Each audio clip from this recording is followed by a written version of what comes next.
বৰ্তমান সময়ত হাৰ্ট এটাকৰ পৰিমাণ দিনক দিনে বৃদ্ধি পাই আছে। হাৰ্ট এটাকৰ পৰিমাণ বৃদ্ধি পোৱাৰ কিছুমান লক্ষণৰ বিষয়ে কুমাৰ ছাৰে কি ক'লে? কুমাৰ ছাৰে ICMR ৰিপৰ্ট অনুযায়ী কি কৈছে সেইখিনি আপোনালোকক কৈ আছোঁ। কৰোনা ভেকচিনৰ লগত হাৰ্ট এটাকৰ কোনো সম্পৰ্ক নাই বুলি কৈছে।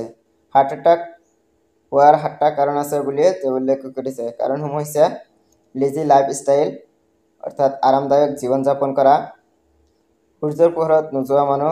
2 নম্বৰ কাৰণ হৈছে সূৰ্যৰ পোহৰত নোযোৱা মানুহ বা গৰম অনুভৱ কৰিব নোৱাৰা মানুহ, গৰম সহ্য কৰিব নোৱাৰা মানুহ।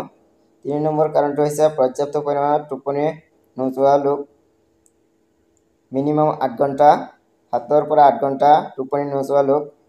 তাৰপিছত 4 নম্বৰ কাৰণটো হৈছে বেছি পৰিমাণত জাংক ফুড গ্ৰহণ কৰা বা বাহিৰৰ তেলজাতীয় আৰু অতি ঠাণ্ডা অতি গৰম জাতীয় খাদ্যবিলাক গ্ৰহণ কৰা মানুহৰ। 5 নম্বৰ কাৰণটো হৈছে এনাবলিক ষ্টেৰইডছৰ ব্যৱহাৰ কৰি কম সময়তে বডি বনোৱা মানুহৰ। 6 নম্বৰ কাৰণটো হৈছে বেছি পৰিমাণৰ মোবাইল ব্যৱহাৰ কৰি থকা মানুহবিলাকৰ হাৰ্ট এটাকৰ পৰিমাণ বেছি। তাৰপিছত 8 নম্বৰ কাৰণটো হৈছে পলিউশ্যন অৰ্থাৎ প্ৰদূষণৰ বাবে হাৰ্ট এটাক হোৱাৰ সম্ভাৱনা বেছি। আপুনি কি ভাবে? এই ভিডিঅ'টো আপুনি বুজি পালে নাই আৰু আনে যাতে বুজিব পাৰে এই চিন্তা কৰি আপুনিও ভিডিঅ'টো শ্বেয়াৰ কৰি দিব। থেংকছ ফৰ ৱাচিং। জয় হিন্দ।